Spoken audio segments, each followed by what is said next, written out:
No, I apologize for being late. I was finishing up I need my stethoscope and my medical meeting. Sorry. On. Lane Johnson and Alshon Jeffery. Lane Johnson is week to week. Alshon is a little more significant. I am waiting on one more test result later this afternoon. It's a little more significant with him, and then we got to do a course of action, a plan with him, here pretty soon probably. Is that possibly season-ending when you say more significant? I'm gonna wait before I comment on that. It's significant until I get this last test result this afternoon. How about Miles and JJ? Are they okay? Yes. Is that a high ankle sprain? They said the ankle. Yeah. It's his ankle. Carson fell into him during the game. Just an ankle. So week to week. Jalen Mills should be okay. He'll be day to day. The only thing you'll see probably is a brace, on his elbow. But other than that, he's good. So what's the early plan then for right tackle next week? Would it be Big V? Yeah, just like we came and got out of the game, yesterday with Big V getting work there. Obviously, Andre can cross train both sides. Matt Pryor is available, so we got options there. Peters had mentioned last time that Lane missed a game that he would be willing to move to right tackle if it was in the best interest of the team and let Andre play left tackle. Is that a consideration? We'll look at everything, obviously. I thought Big V did a nice job in the game yesterday. He and Brandon side by side. So right now we would consider just keeping that, kind of status quo there. How about wide receiver? What's the plan there? Wide receiver, we definitely got a couple guys on practice squad if we need to make a move.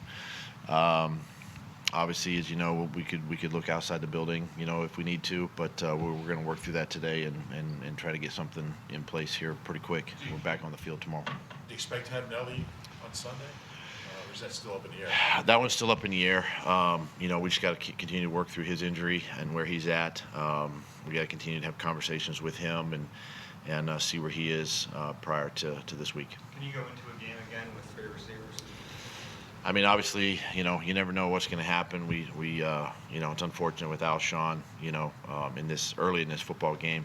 It is difficult to go in with three, but I'll tell you this. I'll say that the guys that did play, JJ, Greg, Perk that stepped up, Boston did an outstanding job and really helped us win this game.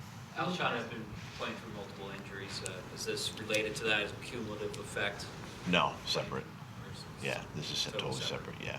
In those biggest moments in the game, the young guys, the way they stepped up, how big is that for the confidence of them and also for Carson and the offense that they got to have those experiences? Yeah, I think the confidence level just increases with all those guys, that played.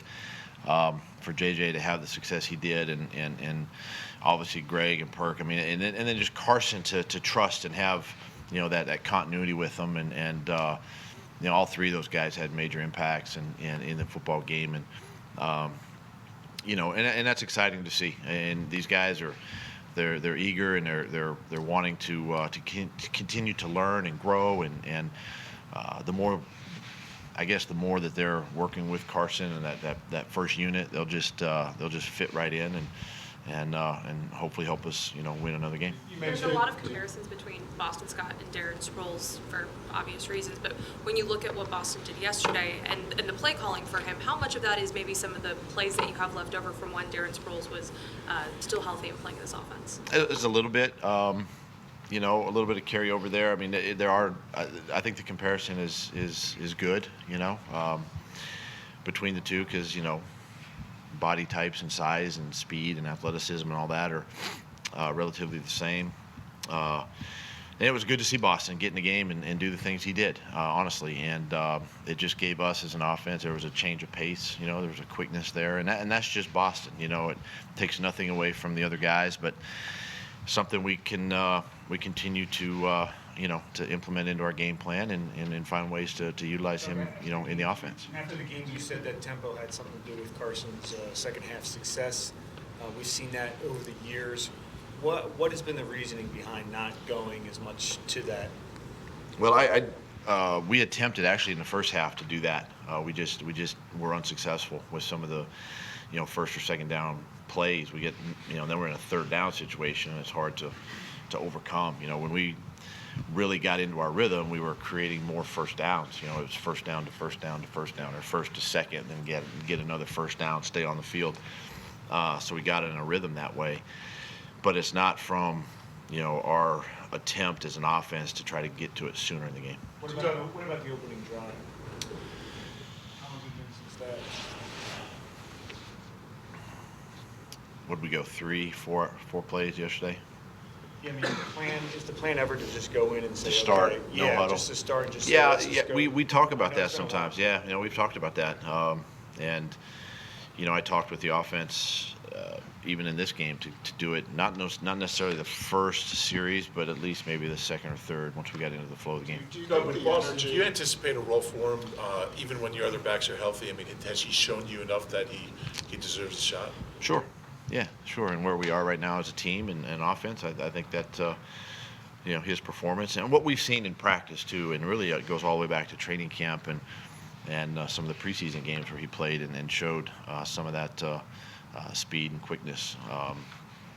I think can really make an impact for us. Do you think the energy those guys bring, like Boston, JJ, Greg, and Perkins, just because they haven't played and they see this as their opportunity? Do you think in a way that's kind of contagious to the rest of the team, just because they're glad to be there on the national stage and everything? I think so. I think just having that youthfulness out there, and some of the plays that they do make and do create, the other guys feed off of that. And so I think anytime that because the rest of the team, I would say that as they watch these guys in practice and make these plays in practice, and now they're starting to show up in games with some of these young players, I think that's where it becomes contagious, and you see the excitement from the rest of the team when a play is made in a game because they see it in practice. And so yeah, I do think that those guys, the rest of the team, can feed off of that. A game situation question, Doug.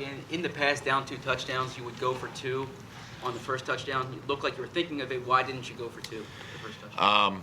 Personnel, really. Alshon, we had a couple plays designed for Alshon. He was out, and then had a couple of runs designed there for Miles, and I just didn't feel comfortable at the time until we got more information on some of those players. But I elected to go for the extra point there, obviously, and then had we gone for 2, as you know, which I was planning on doing that, it would have been the game-winning drive as opposed to the game-tying drive at the end. At what point will you do that if there was like 2 or 3 minutes left in the third quarter? Like, at what point in the game will you go for 2 in that same situation? I mean, it was, what were we? You got to be careful not to just chase points, especially if it's early, say the first half.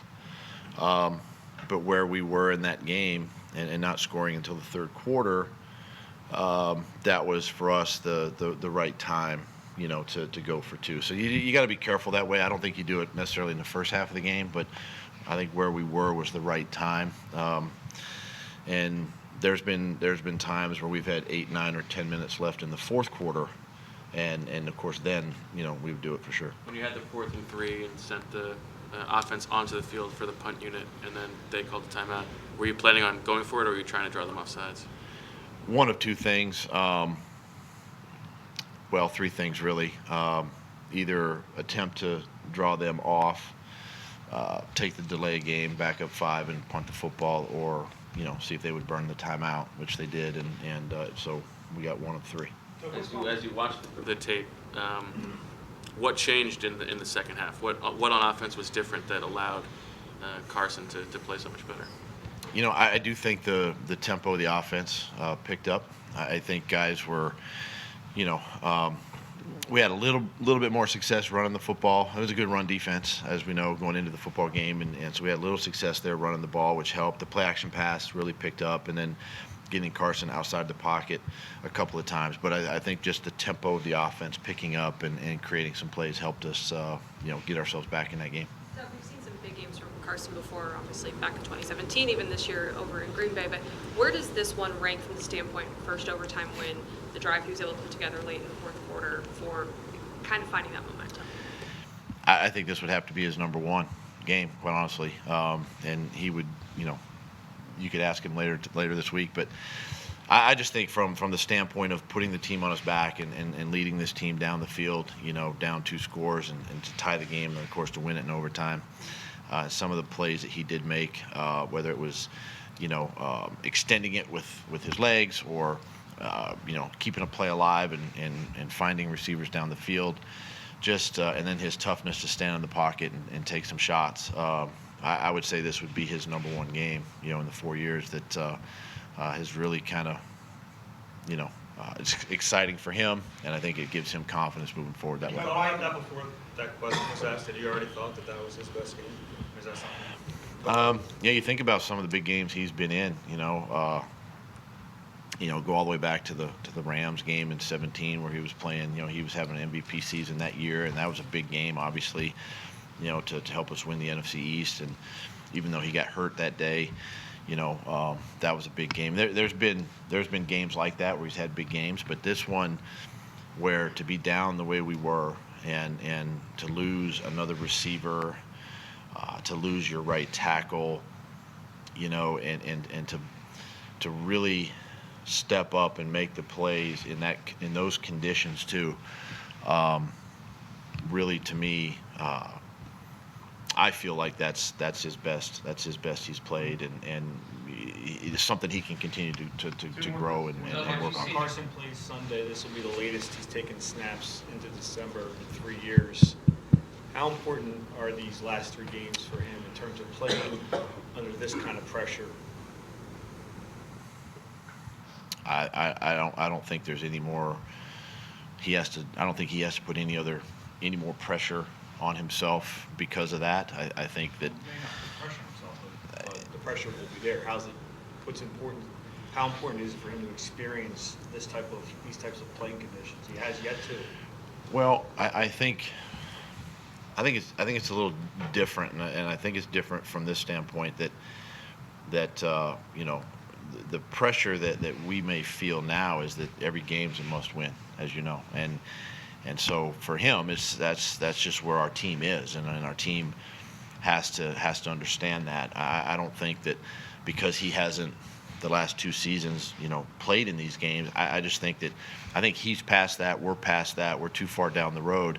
I think where we are as a team, if this makes sense, just the pressure of having to win this game because of what's at stake, I think is more important for all of us. Doug, is there significance in Carson's teammates seeing him do that, having that kind of game, as he kind of ascends into a further leadership position? I think so. I think that he gains more confidence with his teammates, in him and his ability, and listen. I played with one of the greatest fourth quarter quarterbacks in Brett Favre, and really Dan Marino for that matter, but Brett Favre for 8 years, and you can see it when it gets crunch time. You put it on the quarterback, and guys rally, and that's what we saw yesterday. And I think that's now what you're going to see, and hopefully you see as we continue to grow as a team, and hopefully years to come, that's the case, that the guys now can ascend around Carson, and we can put it on his shoulders and say, hey, let's go win the game. Thanks, Doug. Appreciate it, guys.